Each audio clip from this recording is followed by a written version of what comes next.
Hey everybody, it's Thursday. And welcome to this week's edition of The Night Bite. I'm Josh. And I'm Emily. And we are here to talk about all kinds of cool things tonight.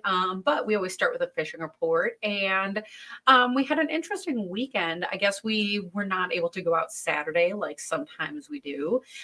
Just had other things going on. And so that was fun. But Sunday we went out and we had a lake in mind. We knew it was a little bit windy. But I don't think the outcome is what we expected. No, I mean, it is what it is. Like, you go out in the fall and just one day you go out there and the lake's going to be turnover, and that's just how fall goes. Because once you hit around that 40, the 40 upper 40s to low 40s, like that water turns over, and if it's windy, it'll accelerate it a little bit, and it just kind of all gets the same temperature, and then it all will settle out again. And so we kind of ran into some stained up water. We did find fish. When you say stained up, it was dirty. Like it was cloudy. It was yucky. Yeah, I mean it's what a lot of people.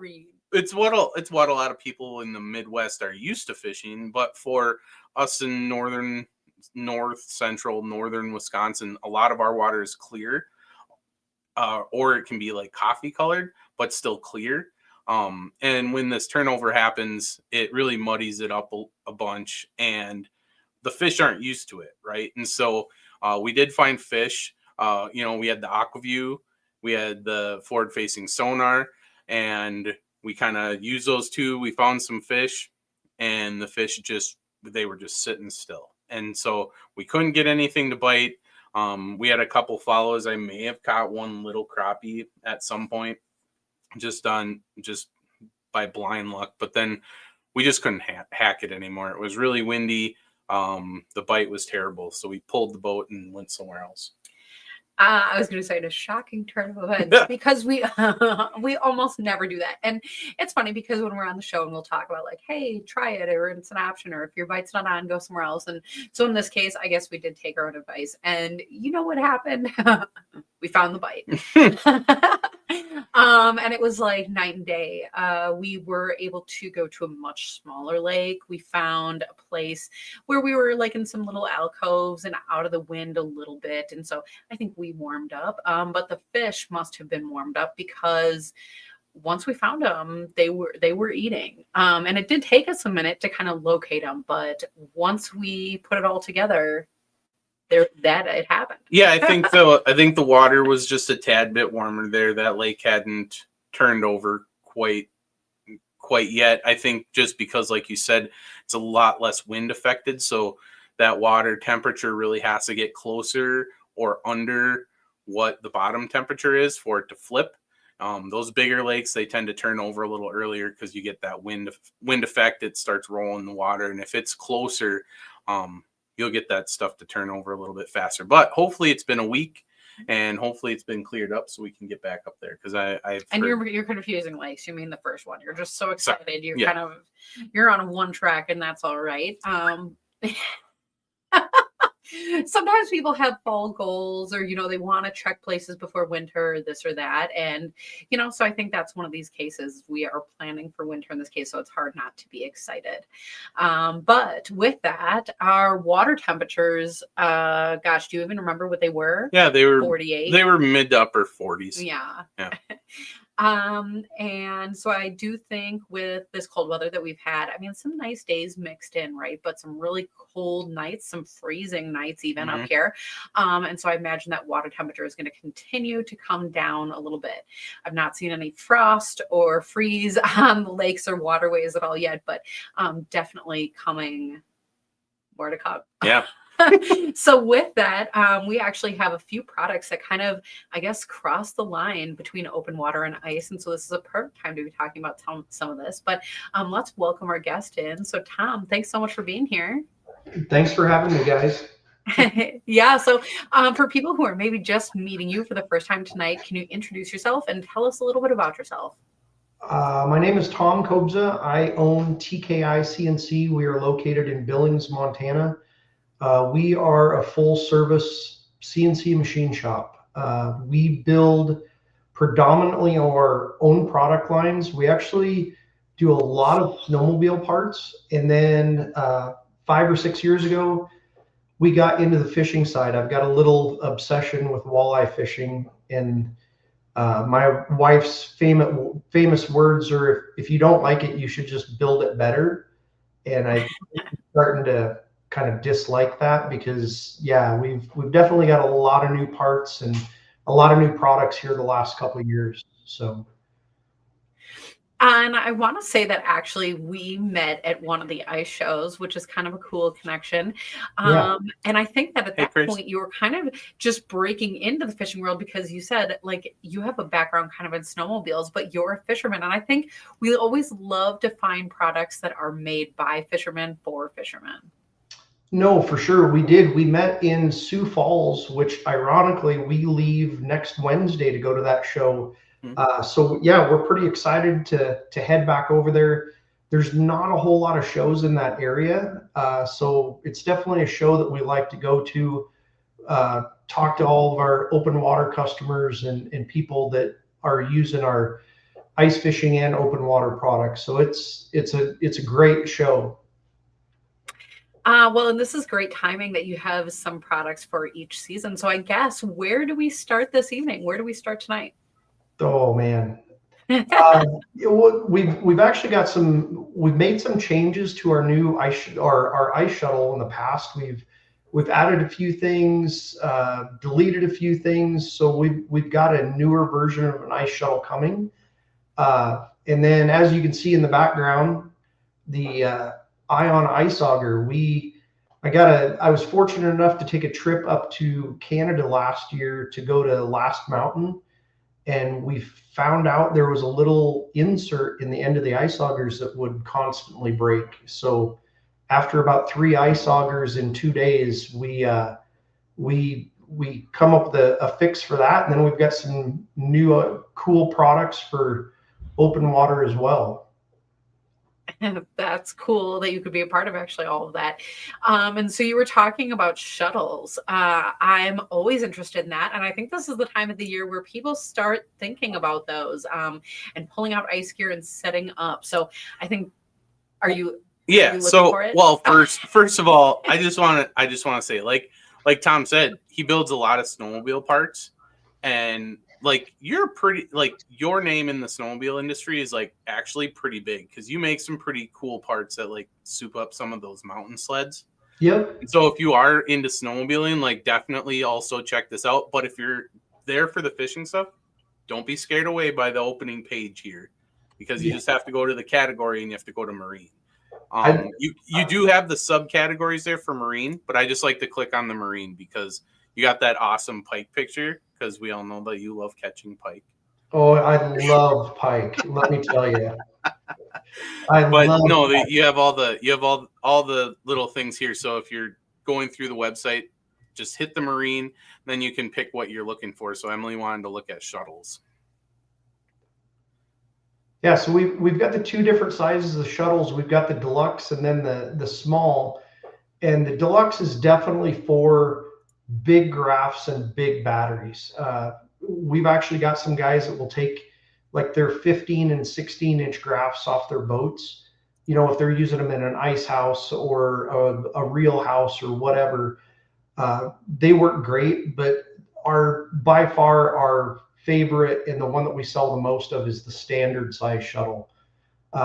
So just a couple of the changes this year. You can see on the screen that it's got a rocker switch. We're going to push button switches. We're adding a USB port. Our USB port opening used to be on the back of the shuttle. We've moved it to the front of the shuttle. Just some little changes there to try and make things better.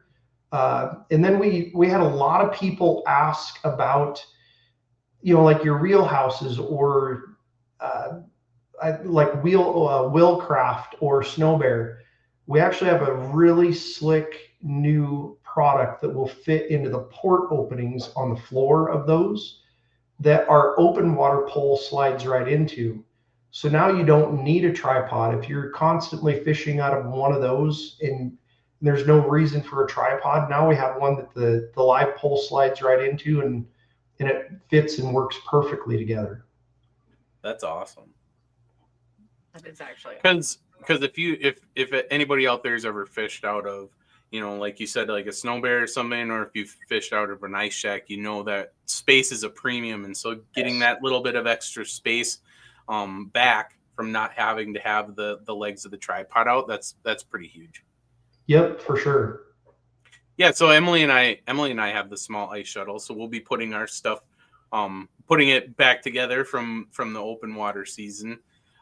We like to use the bag just because we put the case we put the case on it when we're carrying it around, but then we'll put it on this ice stuff for when we want to have it, more compact and less stuff snagging around. So it's almost that time of season. It's fast approaching, that's for sure. And lots of great accessories. So if you're mounting it, to your boat or, whatever, that's all great. That's all in that one place. So, are you going to ice shows this year that you would have these things out for people to look at? Yep, we'll have all the new stuff, the port opening bracket, the new shuttles, everything at Sioux Falls next weekend. So yeah, we'll have it all there. So if somebody wants to come and check it out, we should have new pictures and videos up on the website, and then also on YouTube here just shortly as well. Yeah, and that's one awesome thing that I think you do quite well is that you keep your YouTube updated with all of your new stuff, and you personally go through and you run through all of the instructions on how to mount some of this stuff or how to put this stuff together, so people really don't have to like fiddle around with a small piece of paper that, with their product. They can come and get it directly from you on the best way to get this stuff done, and it is pretty helpful. I like doing it because if the customer calls and has a question and the instructions don't make sense, they can yell at me because I'm the one in the video and I'm also the one doing the instructions. So sometimes that's good, sometimes it's bad, but it's good overall. So that's awesome. Well, and I'm looking at all these pieces together here on this page. And what's nice about this is I'm a very visual person. So for people who can't make it to the expos, they can't see this out on the table, it's kind of easy to kind of mix and match this together for whatever you're putting together. So maybe it's even a Christmas gift or something for somebody else, not to get ahead of ourselves, right? But I think a lot of people are starting to do shopping maybe for themselves or for others this time of year. Oh, it's only Halloween tomorrow, right? But people are already starting to think about holidays, and this is a great way to kind of piece things together. Yeah, so I kind of wanted to bring this up because when Emily and I first started working with you, Tom, like we had the non-collapsible bolt pole. Yep. And that's super sturdy. Like if you want to do a lot of like that high speed trolling with big baits or something, like that's a really sturdy pole. It was tough to bring out on the ice. I'll just say that. And yes. So you recognize that like pretty quick. And then you got this carbon pole brought. Was that 2 years ago or last year? We tested a lot 2 years ago, but last year in I think it was last December, we released it full time. We had tested it all of that summer on the water, fishing, salmon fishing, walleye fishing, stuff like that. So we definitely put it through its paces, and then we came out with it full time last December. Well, and so we immediately switched over to it, just from the ice fishing side, but from the open water side too. Like this has been a super awesome, super sturdy pole. Like I can cruise around while we're like auto charting, we're mapping. Yep. And we don't have to pull it. So you can also like do your searching at 4, 5, 6 miles an hour, and it doesn't budge at all or bend or anything. I do see that you made an update to it. So you want to talk a little bit about what you got going on here? So we do have two mounts. That one in the picture that you've got pulled up there is actually just a Garmin 0 degree mount. Mm-hmm. It works really good if you're only using down and forward, especially in the open water stuff. It works good in a 10-inch hole for ice fishing as well, because it's easy to get in and out of. But I think if you go back to maybe the middle picture, no, go back first picture. So first picture, we've got that mount on the bottom that we do as well. So if you're predominantly using it for ice fishing, we center the transducer right under the bottom of the pole. So it makes it really easy if you're using like an 8-inch hole. And I know a lot of where you guys are at, a lot of it is an 8-inch hole setup is probably the most common auger size. Mm-hmm. So, but yeah, we came up with that bracket. It works really good. And it's simple. It just goes on the bottom of the carbon tube. We have a couple O-rings in there.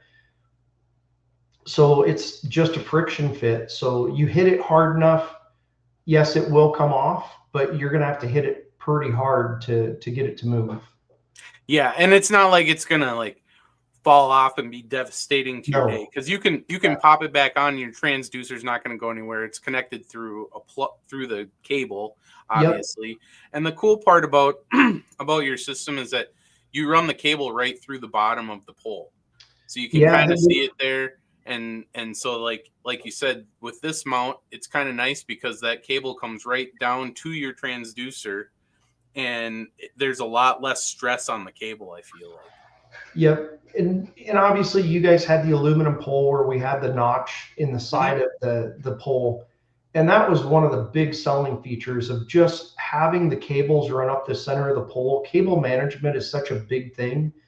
And the people that loved it the most were guides, because a lot of guides now have multiple units in their boat. So once they show a customer, it helps occupy time. If you have kids in the boat, it's pretty fun to have them do it. But now you don't have to worry about the cables getting wound up or, tangled against another bracket. You can turn that pole quite a bit before you've got to worry about cables starting to bind up. So. Mm-hmm. Mm-hmm. All right, let's go back here. Oops. Well, I mean, you do have a 360 kit, so that's nice. But I was looking for this. So you have the a really sweet setup with the tripod. So what would you say makes your tripod kind of stand out from everybody else? Probably the diameter. Mm-hmm. Like when we built these, we had a lot of customers that were in real houses and snow bears. And that was the main complaint of getting a tripod that was big enough to sit over the port opening and not fall in. Because a lot of those port openings are almost 14 inches in diameter. Mm-hmm. I think they're like 13 and a half. So to make a big enough tripod that you could center it over the hole or even push it back against one edge of the hole, that was a big request that we had, and that's why we came up with that tripod. It covers a very large port opening. So, well, and for our perspective, we use it a lot on the ice, and I really like that it is all machined aluminum, because it really keeps it from sliding around on the ice. It's really grippy, especially when it's like no snow cover, because it kind of digs in. And that makes it nice that when you go to turn it and stuff, it's not like slipping around all over the place. So that's one thing I personally really like about it. No, for sure. And that's one thing. Yes, it's all machined aluminum, but that's one thing we take a lot of pride in, is everything is USA made. Materials, bolts, everything. And that's a big part of it, especially in today's economy and everything else going on in the world. That's a big part for us. Yeah, and that was one thing that kind of drew us to you too, because that was one of the first things I think that you told us is you led with that. You're like, we make all of our stuff in house. It's made with all of the U.S. stuff. Everyone know. It's not a big secret. Emily and I really love the Lakewood. Wrong finger. Yep. And they're the same way. It's U.S. made, and that's what we like to. We try our best to keep it in house. Well, and in addition to that, you know, like I've said kind of before, is, you know, products that are made by fishermen for fishermen. So, for example, the piece that we are using to hold that live scope pole in the boat can also be turned around and used as a rod holder. And, you know, there's that instance where you're like, when would I ever want to do that? And, you know, it was so funny because just a month or so ago, we were out in September. There's sturgeon fishing on the Menominee River. And so we were able to kind of anchor down, and we were in a situation where we didn't need live scope, but we did need an extra rod holder. And so it was really a cool thing to be able to have that already on our boat and kind of in a very useful spot, and as a multi-purpose item, because, you know, you're talking about some of these products that go from open water, you know, to ice, but this is even, you know, across the species, you know, across the different applications. So that was just a really cool thing to be able to do. Oh, there you go. Yeah, that could almost be our boat.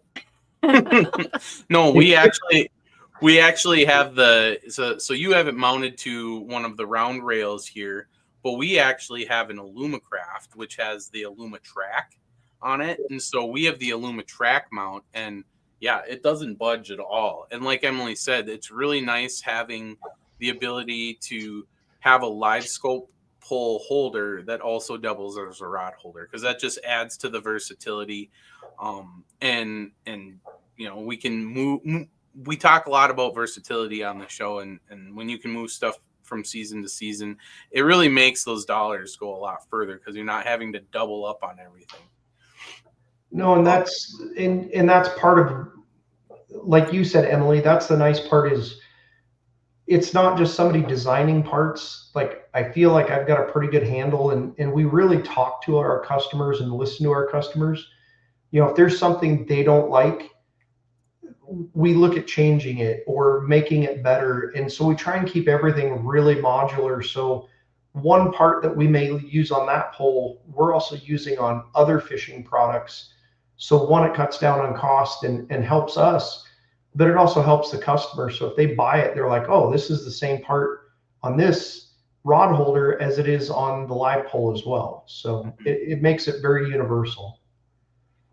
The other thing I'm going to point out before we move on too far, click on that picture.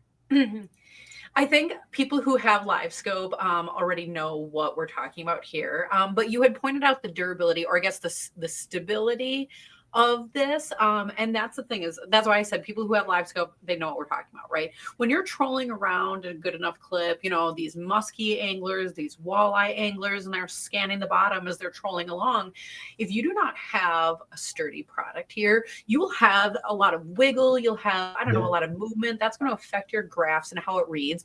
And so I just really liked this picture, actually, because yeah, you can kind of see how that pole otherwise sticks out. It kind of hangs out over the boat, right? And so to have a mount that is secure, that is stable, this is just a really good picture of why that's important. So for people who are maybe just getting into the game, this is a great piece to really consider. Cool. Is there a picture? Wait, is there a picture of it being a rod holder? Because that's what we started out with this. You might have me on that one. I'm not sure. Well, we can go down so here. Funny. Yeah, I just. Oh yeah. Oh yeah. Okay. So what Emily's talking about when she said flip it around. So essentially, when you have it in the live pole position, this side will be facing the water with your really cool clip, which is another thing we should talk about. So don't let me forget. But then when you're using it as a rod holder, then you flip this piece around the main body of it so that the clip is on the inside, and it'll look like that. So this part will be facing towards your boat. In the boat, yeah. And it's super easy to do. But yeah, you have two different sizes as far as lengths, so you can adjust, get one that fits your boat, and how you want your rods or your live pole to sit. But yeah, you want to talk to us a little bit about this piece, because I think that's probably one of the things that I always forget that not everybody has. Yeah, it's a pretty unique design, and we've actually got a patent pending on the entire rod holder, and then we've also got a patent pending on a rod holder live pole as well. But as you can see, there's kind of a little, we call it the trigger on the right hand side. It's kind of squared off. But yeah, you literally press that down and it unlocks those two clams. So basically it just opens up and it lets you pick up the rod. So like you can pick up your rod and within 1 inch, you're up and out of that rod holder where you can secure it. You don't have to, especially on the newer rods, like some of the new Shields rods and stuff like that, they've got really long 18 and even 20-inch handles below the reel. So getting those for trolling or bottom bouncing or whatever you might be using, it kind of becomes a chore getting them out of the rod holder. And that's why I designed that way, is it's simple. So like I originally designed them for my wife because she would have a hard time getting the handle up and out when we were pulling bottom bouncers or cranks. And I designed that so she could have both hands on the fishing pole, press the button, lift it up 1 inch. And then it was super easy for her, and it ended up working out really well that we made it work for our live pole system and everything. So. Well, and I really like that when it is in the open position, when it's open and you set something in there, it closes. Like you don't have to physically go back in there, push the button and close it. It just snaps over the top. And that's very apparent when you use it for a live scope mount, because you stick your pole in the water and you click it in, and then you have the pole holder on the top that indexes the pole. And it just slides right on. It just slides right on. So it's just a super easy system. And when you put a rod in it, same deal. You have it open, and once you put the handle in the rod and you push down, it just closes. And so you don't, it's a really easy system. So I think that was worth mentioning. I think that's a super genius idea on your part. I don't know if it was genius or I just got lucky. So. It's okay to be lucky. I get lucky quite a bit. Yeah, sometimes, yes. Oh gosh. And that's so funny because we were talking about all kinds of things. We started out ice shuttles and ice season, and then how did we end up in open water? But that is the nice thing about having these products that cross the seasons, is when you can use it continuously for different reasons and whatever.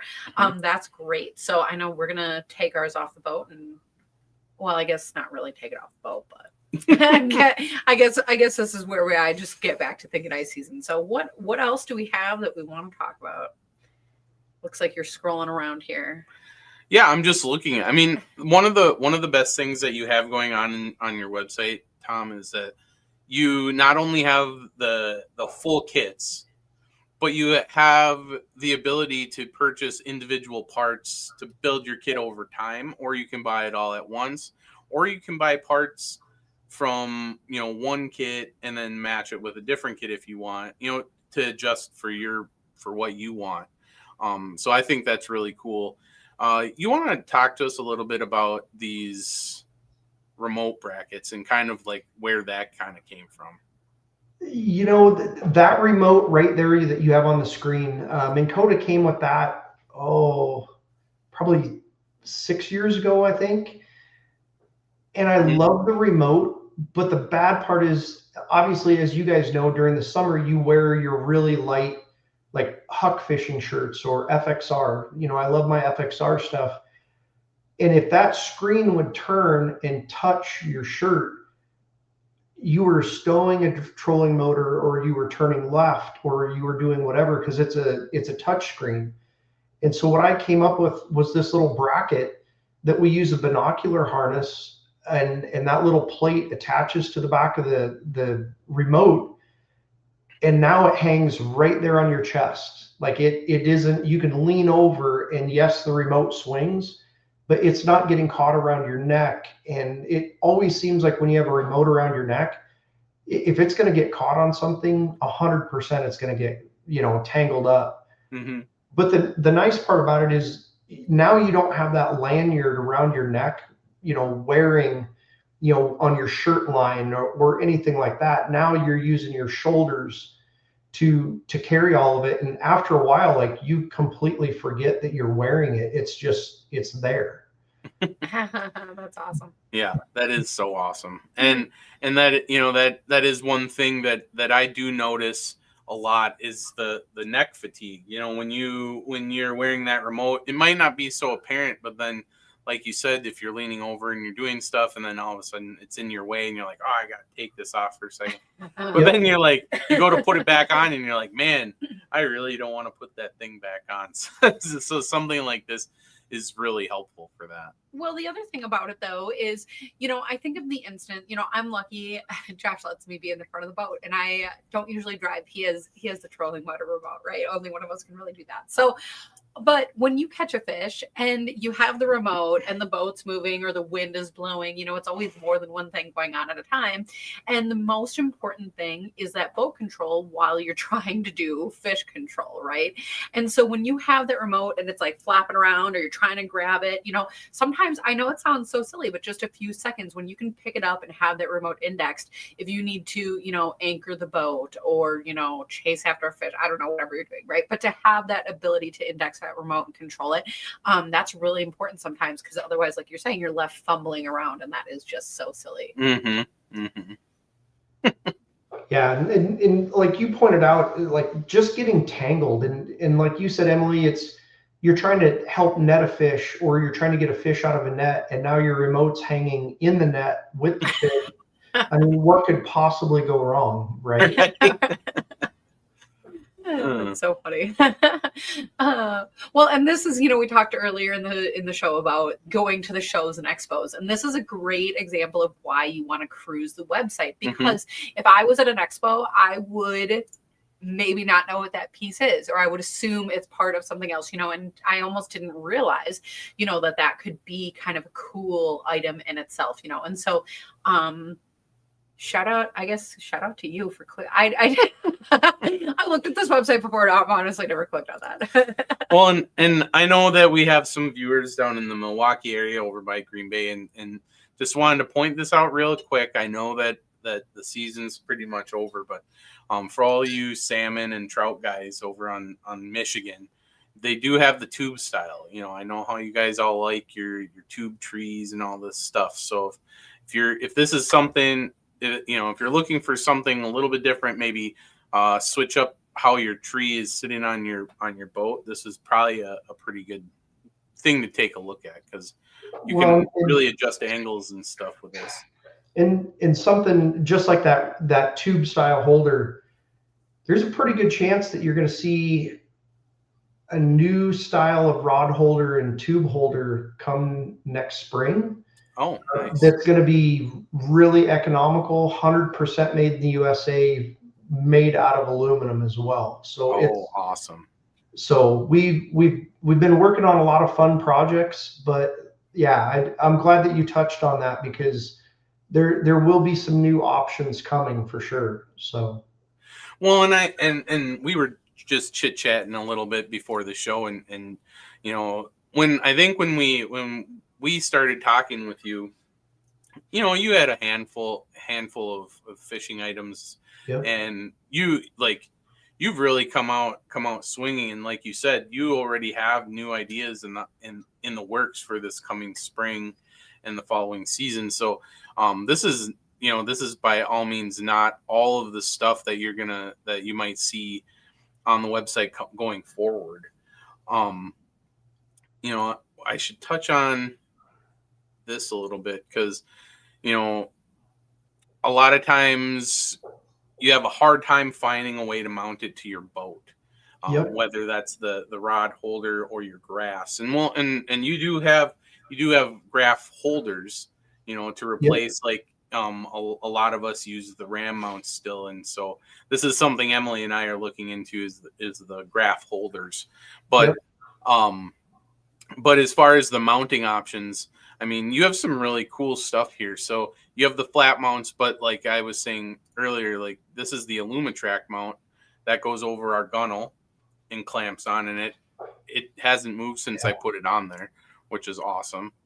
It could if we want to. It's not like fixed you can in the position. you can loosen it up and move it wherever you want. This is kind of cool though. You have the track plate. So you want to talk a little bit about kind of what this system entails? Yep. So we actually came with our own track this summer. So that is our track. It is made here in house. All the extrusion actually comes out of Chicago. So all the material comes out of that area.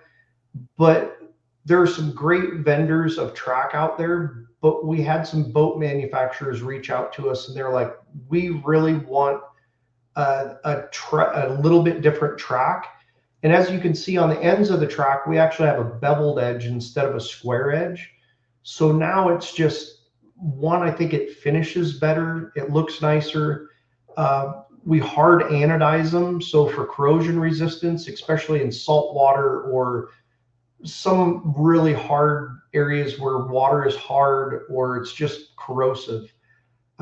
So we have that. And then the tracks or the plates that go in it, they fit all of our rod holders. But one update that we've done is we've actually, the track plate, you can see that we've got 6 holes in there. 4 of them are for our own product, but now they'll fit all the plastic bases for rod holders. And we've listened to like customers, like a lot of our Shields associates. We have a great Shields here in Billings, but they brought up to us, you need to put more holes in there for some of the other vendors out there or manufacturers that don't make a plate or don't make their own track. So one thing that we will update is on that picture, like now there's 4 other manufacturers of rod holders, live scopes, whatever that will fit our track plate. So we're constantly trying to look ahead and make sure that we build a better mousetrap. That's awesome. Yeah, because so you're saying you can mount this to the you can mount the plate to the bottom of your live scope head unit and put it in the track, right? Yes. Yep. Yeah. So we have a plate. So our plate meshes up with that track, so you can slide it right in. And so on the boat, now you can put your shuttle right there on the side of the gunnel. Or if you jump in a friend's boat, we have a lot of tournament anglers that may jump in their fishing partner's boat, and then they bring their own live scope. So it works really good that way. Really solid, durable, and it's easy to move around. Well, and this is a funny time to remind everyone that this isn't like plastic, because people think of like, oh, put your graph on the side of the boat. Like, really, that's kind of easy to scoff at, right? But this is truly that durability. And the other thing is a lot of the joints, this is something I guess that's important to me. It's such a silly thing, but the joints that you have where things turn are like teeth.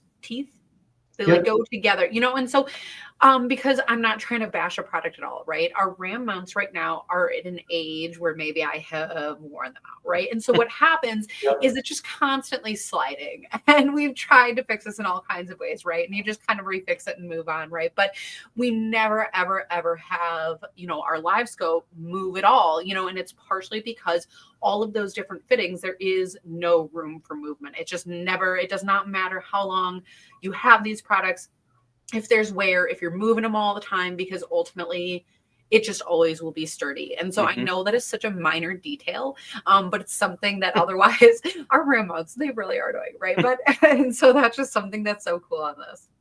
Well, and the Ram mounts they're great mounts, but when we were running 5, 6, 7-inch graphs, I mean, that's different. Now you start bumping up into 10s and 12s, and holy cow, like now you're starting to see some of the manufacturers with the screen mirroring with 22s and 24s, and it's pretty wild what's out there. And they make great products. I have a bunch of boxes, phone holders and stuff like that. Not saying they're not good, but it's just the bigger the graph you get, you definitely have to get something a lot stronger and a lot more rigid.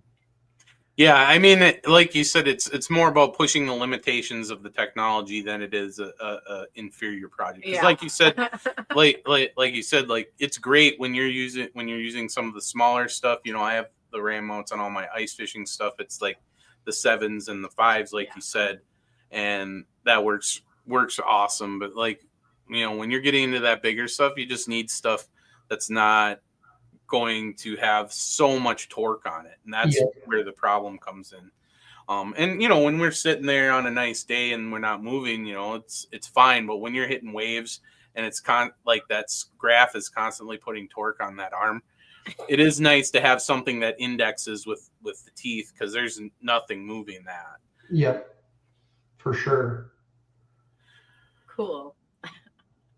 That's so funny. All right, so last thing here is, this is kind of what I was talking about earlier, is that you have all kinds of options for pretty much any graph that you could imagine.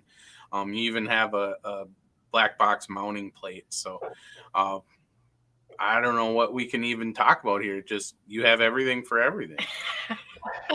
That I've gone down a rabbit hole of products that it's the graph plates and the graph mounts, even that black box plate.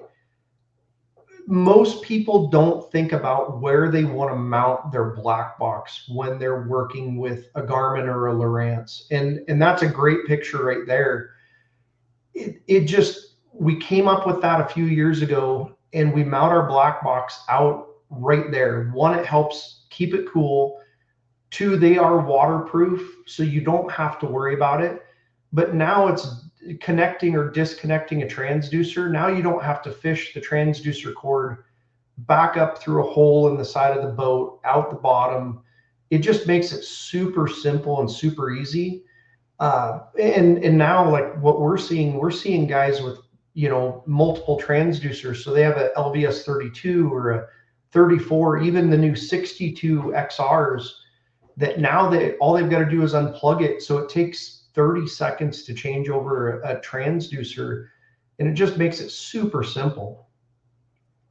Well, now I'm going to throw a curveball at you. So can you put a track on one of your shuttles so I can move this from my boat to my shuttle and back? On the black box? Well, just this right here. So if I have my screen mounted, that is the black box, and the black box, like, Ooh. does the black, can I take this with the screen on it and put it on, slide it right onto my shuttle if I have one of the shuttle plates? I like where you're going with that. You know, because that's kind of what I'm thinking, is like, it would be super nice to just be able to, because I don't need a handle and stuff necessarily when I'm on my boat. I can just put it on my boat, and I can chart, you know, plug in all my stuff. If I need to take it out, I unplug it, put it on my shuttle, and I'm ready for ice fishing. Yeah, actually, now that you brought that up, absolutely you could do that. Because in that plate, we've got bolts that line up with our track plate. The only thing you may have to do is drill a couple holes in the gimbal mount on the graph. But yeah, you could marry both of those together, put a little piece of track on your shuttle, and it slides in and out. So now it's a 2-minute job to transfer from your ice to your boat. That would be, absolutely. That'd be super awesome. And that's another thing that I really like, is that, you know, being that all this is aluminum, it's super easy to machine without ruining the integrity, right? And so when you know, obviously you don't want to have to customize stuff to fit, but if you have like a weird thing, and you're more than happy to like take an email or something and be like, hey, I have X situation. Is it okay if I do this? Will it hurt anything? And you can let people know, like, oh yeah, absolutely. Like, throw that in there. Send me a picture, because, you know, because that's the kind of stuff that helps drive innovation in products like yours. Oh, for sure. And we've gotten requests from like search and rescue and stuff like that, where they're always asking, hey, like, how can we mount it to this inflatable type of boat, or, you know, a large boat for search and rescue? And so, like, they may come up with something and they'll send me pictures, and I'm like, I never thought about it using it that way, but that's pretty brilliant. I mean, granted, there's some pretty farmerish fixes that I've seen, and I mean that in the nicest way, because I grew up on a farm. But yeah, there's definitely I mean, that's the great part. Like you said, I mean, you can modify any of our stuff to make work. And that's why I like aluminum. It's easy to drill. If you need to modify it, you can. So it works out really good. That's awesome. That is actually awesome. And I can see that on the side here, Josh is taking the website link and putting it into the comment section. So if you're on Facebook, if you're on YouTube, wherever you're joining us from, you should be able to click on this if you haven't already wandered yourself right to the website. But you'll be able to click on it and go through all the different things that we've talked about here tonight. I see that Josh also put the link right to the marine product. So you're going to miss that front page that has this cool snowmobile picture, right? But that season is coming and it is time either way to look at all that fishing stuff. So that should be easy there for everybody. And like you were saying earlier, you do go to some of the shows and expos, so you'll be out and around. And if people have specific questions or they want to come and see how these different brackets or the pieces work together, that's something that they can come and do and talk with you about. Absolutely. And we're there to answer questions. That's the big thing with trade shows is, a lot of people may want to go home and order online after they talk to somebody, but I'm the same way. I still want to touch and feel it and ask those questions, walk around. And I'm always guilty of it. Like I'll go ask questions and walk around and then I'll think of 5 more and I go back. And we want people to do that. We want to ask those questions. I mean, just because that's what we're there for. Like we want customers to full transparency of how our product works and everything about it. That's what we want. We want those questions. So that's awesome. That is awesome. And we hope that everyone is going to come and visit you and, hear about everything that you have because it's great. Mm-hmm. But thank you so much for being here this evening to talk with us about all of this. No, thank you guys for having me. It's always great to see you. I know I didn't get to see you last year in Sioux Falls, but I have a feeling we'll probably be catching up here soon at one of the upcoming ice shows. So nice. Awesome. And to the people at home, thank you guys for joining us as well. And we are looking forward to getting out on the water and bringing next week's fishing report on that edition of the Night Bite. Good night, everybody.